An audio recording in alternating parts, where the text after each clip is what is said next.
रूप सुंदरी अपने कक्ष में गहरी नींद में सोई हुई थी। अचानक उसने खुद को एक विचित्र जंगल में पाया। चारों ओर अनजानी महक और रहस्यमयी सन्नाटा था। ये मैं कहाँ गई? मैं तो अपने कक्ष में सो रही थी। ये तो बड़ा ही विचित्र और अद्भुत जंगल है। उसी समय एक कबूतर रूप सुंदरी के सामने आकर बैठ गया और उसे एकटक घूरने लगा। आखिर ये कबूतर मुझे क्यों घूर रहा है? तभी कबूतर ने इंसानी आवाज में बोला, मुझे आजाद करो रूप सुंदरी, इस पृथ्वी पर केवल तुम ही हो जो मुझे आजाद कर सकती हो। रूप सुंदरी चौंक गई। तुम इंसानी आवाज में कैसे बात कर सकते हो? तुम तो एक कबूतर हो। इससे आगे मैं तुम्हें कुछ नहीं बता सकता। बस इतना जान लो कि ये रहस्य तुम्हारे महल में छिपा है। उस फल को तलाशना जरूरी है, वरना तुम्हारा राज्य तबाह हो जाएगा। वो दिन दूर नहीं जब राक्षस तुम्हारे महल के द्वार तक पहुंच जाएगा। अगर वो फल तक पहुंच गया तो सर्वनाश निश्चित है। तो आखिर वो फल रखा कहाँ है? अगले ही पल रूप सुंदरी की आंखें खुल गईं। रूप सुंदरी तुरंत दौड़ती हुई अपनी माँ रुक्मणी के कक्ष में जा पहुंची। रूप सुंदरी को पसीने से लथपथ देखकर उसकी माँ रुक्मणी चौंकते हुए बोली, क्या हुआ रूप सुंदरी, तुम ठीक तो हो ना? रूप सुंदरी अपनी माँ को अपने विचित्र सपने के बारे में विस्तार से बताते हुए बोली, माँ, मैंने एक अजीब सपना देखा। मुझे एक कबूतर दिखाई दिया जिसने बताया कि हमारे महल में एक विचित्र जादुई फल छुपा है। अगर हमने उसे नहीं ढूंढा तो राक्षस महल तक पहुंच जाएगा। रुक्मणी कुछ देर तक चुप रही। कुछ देर बाद वो गंभीर अंदाज में बोली, कोई बात नहीं रूप सुंदरी, तुम्हें बुरा सपना आया होगा। सपनों के बारे में ज्यादा मत सोचो। रूप सुंदरी चुपचाप माँ के कक्ष से बाहर चली गई। समय ऐसे ही बीतता रहा, लेकिन कुछ समय बाद रूप सुंदरी को फिर से वही विचित्र सपना आया। रूप सुंदरी तुरंत अपनी माँ के कक्ष में जाकर उससे बोली, माँ, मुझे फिर से वही सपना आया है। लगता है तुम अपने सपने के बारे में कुछ ज्यादा ही सोच रही हो बेटा। जाओ, जाकर आराम करो। रूप सुंदरी नाराज होकर वहाँ से चली गई। लेकिन इसके बाद तो जैसे रोज ही उसे वही सपना आने लगा। बार बार एक ही सपना आने से रूप सुंदरी बुरी तरह से विचलित हो गई। एक दिन बागीचे में बैठे हुए रूप सुंदरी ने मंत्री सूर्य सिंह से अपने सपनों के बारे में बताते हुए बोली, मंत्री जी, मैंने माँ को कई बार बताया, लेकिन माँ हमेशा मेरी बात को टाल देती है।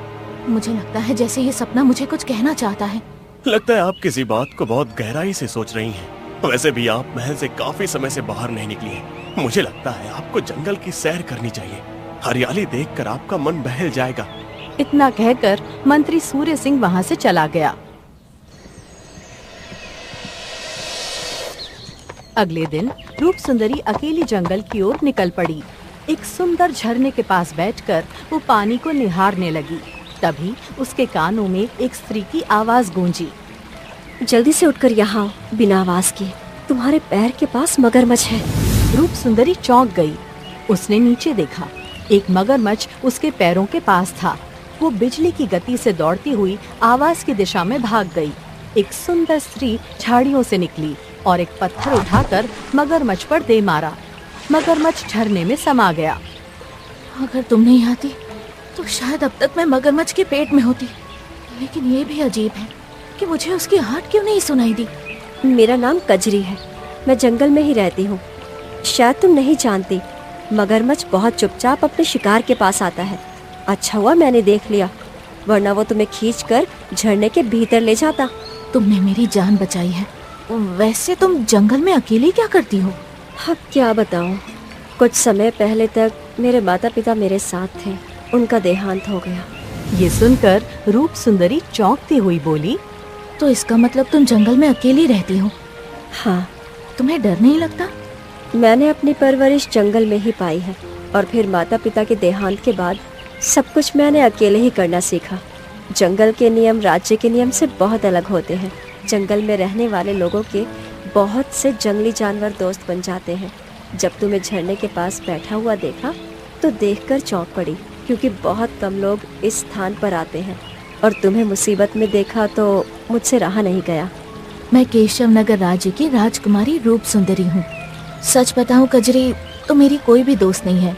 मेरी हमेशा से यही तमन्ना थी कि मेरी दोस्त तुम्हारी ही जैसी कोई बहादुर लड़की हो। क्या तुम मुझसे दोस्ती करोगी? हाँ हाँ, क्यों नहीं। ये सुनकर रूप सुंदरी मुस्कुराती हुई बोली, तुमने मुझे अपना दोस्त बोला है, और एक दोस्त जब किसी दूसरे दोस्त से कुछ मांगता है तो दूसरे दोस्त को मना नहीं करना चाहिए। ये सुनकर कजरी मुस्कुराती हुई बोली, क्या मांगना चाहती हो तुम? मैं केशव नगर की राजकुमारी हूँ। मैं महल में रहती हूँ। क्या तुम मेरे साथ महल चलोगी? ये सुनकर कजरी गंभीर अवस्था में सोचते हुए बोली, नहीं रूप सुंदरी, मैं तुम्हारे साथ महल नहीं चल सकती। तुमने मुझे दोस्त कहा है, और एक दोस्त दूसरे दोस्त का दिल नहीं तोड़ते। ठीक है, एक शर्त पर। मैं तुम्हारे साथ चलूंगी, लेकिन तुम कभी किसी को जाहिर नहीं होने दोगी कि मैं तुम्हारी दोस्त हूँ। मैं कुछ समझी नहीं। रूप सुंदरी, हमारी दोस्ती का किसी को शक नहीं होना चाहिए, क्योंकि जंगल में अनजान दोस्त मिलना महल के लोगों को शंका में डाल सकता है। वो तुमसे तमाम तरह के सवाल करेंगे, और शायद मुझसे भी सवाल किए जाएं। तुमने बिल्कुल सही कहा, लेकिन तुम चिंता मत करो। मैं तुम्हारी और अपनी दोस्ती के बारे में किसी को भी शक नहीं होने दूंगी। तो फिर तय रहा। महल का जब भी कोई वासी हम दोनों के सामने आएगा, तो तुम मुझसे दासियों की जैसा बर्ताव करोगी, और महल के लोगों को यही बताओगी कि मैं तुम्हारी दासी हूँ। रूप सुंदरी कजरी को महल की ओर ले गई, लेकिन जैसे ही वो महल के द्वार पर पहुंची, रूप सुंदरी ने देखा कि महल के द्वार पर एक सैनिक मृत अवस्था में पड़ा था। सामने मंत्री सूर्य सिंह और कुछ सैनिक खड़े हुए थे। जैसे ही मंत्री सूर्य सिंह की नजर रूप सुंदरी पर गई, वो चौंकते हुए रूप सुंदरी की ओर देखकर बोला, अच्छा हुआ आप आ गई। मैंने कुछ सैनिकों को जंगल में आपको लाने के लिए भेजा था। ये कौन है आपके साथ? इसका नाम कजरी है। ये बेचारी अनाथ है, इसीलिए इसे अपनी दासी बनाकर लाई हूँ। लेकिन आप चिंता में क्यों हैं? और सैनिक कैसे मारा गया? सैनिक बाहर पहरा दे रहा था, अचानक उसकी चीख सुनाई दी। हम लोग दौड़कर बाहर आए तो देखा कि सैनिक मृत पड़ा था। तभी वहाँ खड़ा दूसरा सैनिक कांपते हुए बोला, मैंने अपनी आंखों से देखा था। वो एक राक्षस था। वो आंधी की तरह आया और सैनिकों को मारकर चला गया। ये सुनकर रूप सुंदरी गहरी सोच में डूब गई। मंत्री जी, मेरे स्वप्न में भी कबूतर ने राक्षस की बात कही थी। कहीं ये वही राक्षस तो नहीं? राजकुमारी रूप सुंदरी, सपनों को भूल जाइए। अगर आप सपनों के पीछे सोचती रही तो वास्तविकता से दूर हो जाएंगी। रूप सुंदरी गुस्से में अपनी दासी कजरी को लेकर माँ रुक्मिणी के कक्ष में जा पहुंची। ये कौन है? ये मेरी दासी है, लेकिन मैं आपसे और भी जरूरी बात करने आई हूँ। माँ, मैंने सपने के बारे में आपको बताया था। राक्षस की बात भी कही थी, और अब हमारे सैनिक को एक राक्षस से मारा है। ये भी दूसरे सैनिक ने अपनी आंखों से देखा। कहीं ये वही राक्षस तो नहीं जिसके बारे में सपने में कबूतर ने मुझे बताया था? रुक्मिणी कुछ नहीं बोली। माँ, मुझे लगता है कि आप और मंत्री जी मुझसे कुछ छुपा रहे हैं। इतना कहकर रूप सुंदरी चुपचाप कजरी के साथ अपने कक्ष में चली गई। रूप सुंदरी क्रोधित अवस्था में अपने कक्ष में बैठ गई। रूप सुंदरी, क्या तुम मुझे बताओगी कि आखिर चल क्या रहा है? तुम बार बार अपने सपने का जिक्र कर रही हो और कोई तुम्हारी बातों पर ध्यान ही नहीं दे रहा। कजरी, कुछ दिनों से मुझे लगातार एक सपना आ रहा है। उस सपने में मैं एक कबूतर को देखती हूँ। वो कबूतर मुझसे इंसानी आवाज में बात करता है। उसके बात करने का अंदाज ऐसा लगता है जैसे कि वो मुझे कोई संदेश देना चाहता हो। इतना बोलकर रूप सुंदरी कांपती आवाज में कजरी को अपने सपने की पूरी कहानी सुनाने लगी। बड़ी विचित्र बात है रूप सुंदरी, तुम्हारी माँ रुक्मिणी और मंत्री सूर्य सिंह ने तुम्हें कभी इस राज्य के अतीत के बारे में नहीं बताया? तुम कहना क्या चाहती हो कजरी? कजरी रूप सुंदरी की ओर देखकर बोली, तुम अपने पिता के बारे में क्या जानती हो? मेरे पिता बरसों पहले शिकार करने गए थे और फिर कभी वापस नहीं आए। माँ ने मुझे यही बताया था। वो झूठ बोल रही है। तुम्हारे राज्य की कहानी कुछ और है। तुम्हें इस बारे में कैसे पता? मैंने तुम्हें कभी नहीं बताया था। मेरे पिता कभी तुम्हारे पिता के महल में सैनिक थे, लेकिन किसी कारणवश उन्होंने महल और संसार से नाता तोड़ लिया और जंगल में जा बसे। बचपन से मैं तुम्हारे राज्य के किस्से अपने पिता से सुनती रही हूँ। तो फिर मुझे सब कुछ बताओ कजरी। हो सकता है मेरे सपनों का कोई संबंध इस महल के अतीत से जुड़ा हो। बिल्कुल, मुझे भी ऐसा ही लगता है। अब मेरी बात गौर से सुनो। 30 वर्ष पहले राजा भानु प्रताप अपने भव्य राज दरबार में सिंहासन पर विराजमान था। तभी मंत्री सूर्य सिंह उससे बोला, महाराज, हर वर्ष की तरह इस बार भी हमारे खेत फसल नहीं, बल्कि सोना उगलेंगे।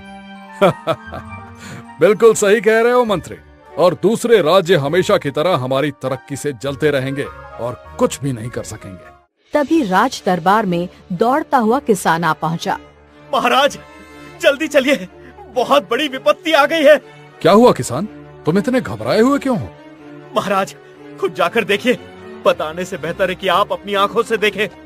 राजा भानु प्रताप मंत्री सूर्य सिंह और सैनिकों के साथ किसान के पीछे पीछे खेतों की ओर बढ़ गया और वहाँ जो दृश्य देखा वो उसकी कल्पना से परे था। ये क्या हो गया? तुम्हारी खेत की सारी फसल सूख चुकी है। महाराज केवल मेरे खेत नहीं, पूरे राज्य के किसानों के खेतों में कुछ न कुछ विपत्ति आ गई है। कहीं आग, कहीं कीड़े, कहीं सूखी फसल। राजा भानु प्रताप के चेहरे पर चिंता की रेखाएं गहरी होती चली गईं। ये विपत्ति अचानक हम पर क्यों टूट पड़ी? तभी एक बुजुर्ग आ पहुंचा। महाराज, छोटी मुंह बड़ी बात, कृपया बुरा ना मानिएगा। बोलो, बेझिझक बोलो। महाराज, पहले आप प्रजा की भलाई के लिए सोचते थे, अब कर बढ़ा दिए गए हैं। बाजारों में खाने पीने की वस्तुएं बहुत महंगी हो गई हैं। प्रजा भूखी मर रही है और इसी वजह से हमारे राज्य की जनता बहुत लालची भी हो चुकी है। हर दिन किसी ना किसी के घर चोरी हो जाती है, डकैती हो जाती है। शायद इसी कारण ईश्वर ने ये विपत्ति भेजी है। राजा भानु प्रताप चुपचाप सब सुनता रहा, न उत्तर दिया न प्रतिकार किया, बस चुपचाप महल में लौट आया। मगर महल में कदम रखते ही एक और बुरी खबर उसका इंतजार कर रही थी। महाराज, हमारे भंडार के सारे अनाज खराब हो चुके हैं। सारा अनाज सड़ गया है। ये तो महल में भी भुखमरी का संकेत है। महाराज, शायद वो बुजुर्ग सच कह रहा था। आपके मन में और हमारी प्रजा के मन में लालच बढ़ गया है। हम पश्चाताप करना चाहते हैं, सब कुछ सुधारना चाहते हैं, लेकिन कैसे? महाराज, हमारे राज्य के जंगल में एक साधु महाराज आए हुए हैं, शायद वो कोई उपाय बता सकते हैं। राजा भानु प्रताप बिना समय गंवाए मंत्री सूर्य सिंह के साथ जंगल की ओर चल पड़ा। गहरे रहस्यमयी जंगल में साधु महाराज धूनी रमाए बैठे थे। तुम बहुत देर से आए हो, लेकिन तुम्हारा आना भी जरूरी था। देख लिया अपने लालच का परिणाम। तुम्हारा अनाज तक सड़ चुका है। तुम्हारी वजह से तुम्हारी प्रजा लालची बन चुकी है। गरीबी और भुखमरी की मार ने उन्हें लालची, चोर, डकैत और हत्यारा बना दिया। साधु महाराज, मैं पश्चाताप करने आया हूँ। मैं अपनी प्रजा को भूखा मरते नहीं देख सकता। तुम्हारी समस्या का समाधान मेरे पास है। मैंने वर्षों की तपस्या से एक अद्भुत फल प्राप्त किया है, जिसे अच्छाई का फल कहा जाता है। परंतु यह फल स्वयं अच्छाई और बुराई का चुनाव करता है। राजन, इस फल की विशेषता यह है कि यदि तुम्हारा हृदय सच्चा है तो यह फल तुम्हारे हाथों में बर्फ सा शीतल प्रतीत होगा, किंतु यदि तुम्हारे मन में छल या स्वार्थ होगा तो यह तुम्हारे हाथों को जला डालेगा। ये कहकर साधु महाराज ने अपना हाथ आकाश की ओर घुमाना प्रारंभ किया। धीरे धीरे उनके हाथ के चारों ओर रंग बिरंगी किरणें फैलने लगी। कुछ क्षणों बाद एक चमकता हुआ सुंदर सा फल उनके हाथों में प्रकट हो गया। आओ राजन, इस फल को मेरे हाथों से लो। यदि तुम्हारा पश्चाताप सच्चा है तो फल तुम्हारे हाथों में बर्फ सा शीतल रहेगा। यदि नहीं तो ये जलन देगा और तुम्हारी असलियत प्रकट कर देगा। राजा भानु प्रताप ने हल्की घबराहट के साथ आगे बढ़कर साधु के हाथों से वो फल उठा लिया। जैसे ही वो फल उसके हाथों में आया, वो बर्फ की तरह ठंडा महसूस हुआ। राजन, इस फल ने तुम्हें चुन लिया है। इसे अपने महल में सुरक्षित स्थान पर रख देना। कल सुबह जब तुम्हारा राज्य फिर से समृद्धि की ओर लौटे, तब समझना कि विपत्ति टल गई है। उसके बाद स्वयं फल लेकर मेरे पास लौट आना, ताकि मैं किसी और जरूरतमंद की सहायता कर सकूं। राजा भानु प्रताप फल को लेकर महल लौट आया। उसने उसे एक सुरक्षित कक्ष में रख दिया और गहरी नींद में सो गया। अगली सुबह राजा भानु प्रताप की नींद मंत्री सूर्य सिंह के दस्तक देने से खुली। मंत्री के चेहरे पर प्रसन्नता की चमक थी। महाराज, चमत्कार हो गया। जो फसलें खराब हो चुकी थी वो रातों रात फिर से हरी भरी हो गई। जली हुई फसलें भी जैसे पुनर्जीवित हो उठी हैं। राजा भानु प्रताप ये सुनकर आश्चर्यचकित रह गया था। तभी एक सैनिक भी दौड़ता हुआ वहां आ पहुंचा। महाराज, अनाज के सारे भंडार जो सड़ चुके थे वे भी फिर से ताजगी से भर गए हैं। राजा भानु प्रताप हर्ष से भर उठा और मंत्री सूर्य सिंह के साथ महल के बागीचे में टहलने चला गया। महाराज, साधु महाराज ने कहा था कि जब सब कुछ सही हो जाए तो वो फल उन्हें वापस सौंप दीजिएगा। राजा भानु प्रताप कुछ देर गहरी सोच में डूबा रहा, फिर धीरे से बोला, नहीं मंत्री, मैं वो फल वापस नहीं दूंगा। अगर फिर से विपत्ति आ गई और साधु महाराज ना मिले तो मैं उस फल को अपने पास ही रखूंगा। मंत्री सूर्य सिंह ने राजा के निर्णय पर कोई आपत्ति नहीं की। अगले दिन साधु महाराज स्वयं राज दरबार में आ पहुंचा। महाराज, आपके राज्य में सब कुछ ठीक हो चुका है। मैं सुबह से प्रतीक्षा कर रहा था कि आप फल लेकर आएंगे, पर आप नहीं आए। चुप रहो साधु, मैं वो फल तुम्हें नहीं दूंगा। चाहे जितनी स्वर्ण मुद्राएं चाहिए ले लो, पर फल नहीं दूंगा। स्वर्ण मुद्राओं से मेरा क्या प्रयोजन महाराज? जब आपके महल पर विपत्ति आई थी तब तो आप दौड़े दौड़े मेरे पास आए थे। राजा भानु प्रताप का चेहरा गुस्से से लाल हो उठा। एक और शब्द बोला साधु तो तुम्हारा सिर धड़ से अलग कर दूंगा। आप नहीं समझ रहे हैं महाराज। यदि आप उस फल को लालच के साथ अपने पास रखेंगे तो वो फल शापित हो जाएगा। तब आपके महल के साथ साथ पूरे राज्य पर ऐसी विपत्ति टूटेगी जिसकी कल्पना भी नहीं कर सकते। तुम्हारी बातें केवल डराने के लिए हैं। मैं फल नहीं दूंगा। मैं अंतिम बार पूछ रहा हूँ कि आप सच में उसे मुझे नहीं देंगे? हाँ। जैसे ही राजा भानु प्रताप ने ये शब्द कहे, साधु महाराज के चारों ओर रंगीन किरणें फैलने लगी। देखते ही देखते साधु एक चमकते हुए कबूतर में परिवर्तित हो गया। उसकी आंखों में अपार क्रोध था। महाराज, आपने न केवल फल को शापित कर दिया बल्कि मुझे भी श्रापित कर दिया। अब मैं तब तक इस कबूतर के रूप में रहूंगा जब तक कोई सच्चा हृदय वाला मनुष्य स्वयं फल लेकर मुझे नहीं सौंप देता। और आप भी अपने असली रूप में नहीं रह पाएंगे। अब आप राक्षस में परिवर्तित होंगे। आप तभी पुनः मनुष्य बन सकेंगे जब सच्चे मन से पश्चाताप करेंगे। और जब तक फल के सामने नहीं आएंगे यह संभव नहीं होगा। याद रहे, उस फल तक पहुंचने के लिए खून की नदियां बहेंगी और उनमें आपके परिवार का रक्त भी हो सकता है। कबूतर ये कहते हुए रंग बिरंगी चमक के साथ अदृश्य हो गया। राजा भानु प्रताप का शरीर कांपने लगा। देखते ही देखते उसका शरीर विकृत होने लगा और वो एक भयानक राक्षस में परिवर्तित हो गया। अगले ही पल वो महल से गायब हो चुका था। जब भानु प्रताप ने पुनः अपनी आंखें खोली तो उसने स्वयं को एक अंधेरी गुफा के भीतर पाया था। इतनी बड़ी बात मेरी माँ ने मुझे नहीं बताई। चलो।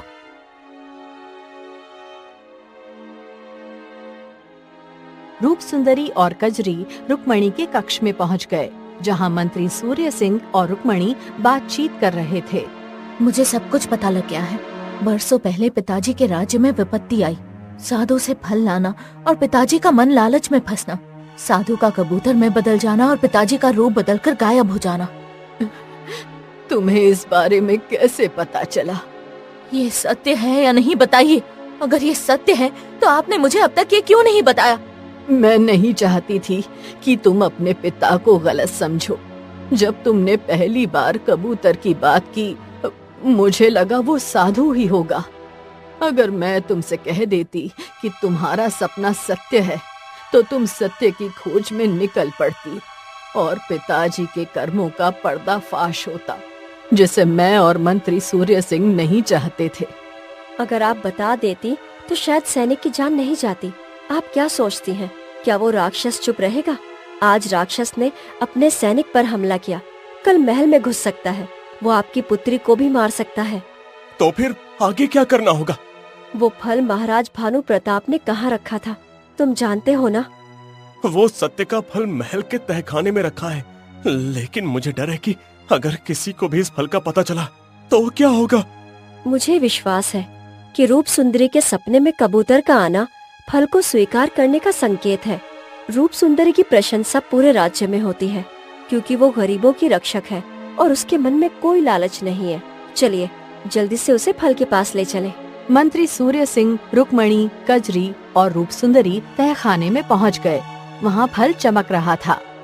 मैं इसे उठाने की कोशिश करती हूँ। जैसे ही रूप सुंदरी ने हल को हाथ में पकड़ा, हल रूप सुंदरी से बोला, तुम्हारा मन तो सोने की तरह शुद्ध है। सबसे पहले इस फल को तुम्हारे पिता के पास ले जाना चाहिए। वो गुफा में है। अगर वो इसे देखेंगे तो हो सकता है कि वो अपने पश्चाताप के बाद मानव रूप में लौट आए। रूप सुंदरी और कजरी राजा भानु प्रताप की गुफा तक पहुंच गए। वहां राक्षस बैठा था।